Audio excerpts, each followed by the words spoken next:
Hello বন্ধুরা, তোমরা সকলে কেমন আছো? আশা করি খুব ভালো আছো। আমি আজ নতুন একটা ভিডিও নিয়ে এসেছি। দেখো, কাকি আর আমি মিলে কোথায় চলে এসেছি, পদ্ম বাগান। আমরা পদ্ম বাগানে চলে এসেছি। আমাদের ওখানটায় পদ্ম বাগান আছে, সেখানটায় আমরা পদ্ম বাগানে চলে এসেছি। এই বৃষ্টি তো, ওই টাইমটা প্রচুর অন্ধকার ছিল, মেঘলা অন্ধকার, বৃষ্টি বৃষ্টি ভাবটা ছিল। ওই সময়টা আমরা চলে এসেছি। আর দেখো, আমি যখন কোড়াতে গিয়েছি, মানে গাছটা ওঠাতে গিয়েছি, তখনই আমার লেগে গেল আমার হাতে কাটা।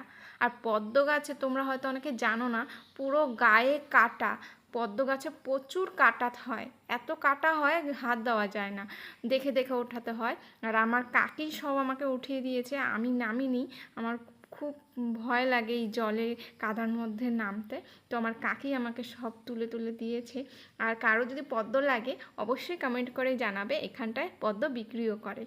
আর দেখো, এত গাছ হয়েছে, পদ্ম দেখাও যাচ্ছিল না, ফোটা তো ছিল না, কড়ি ছিল, ওর জন্য দেখা যাচ্ছিল না। আর কারো যদি লাগে অবশ্যই জানাবে। আর আমি তো অবশ্যই অবশ্যই ফুল তো ভালোবাসি।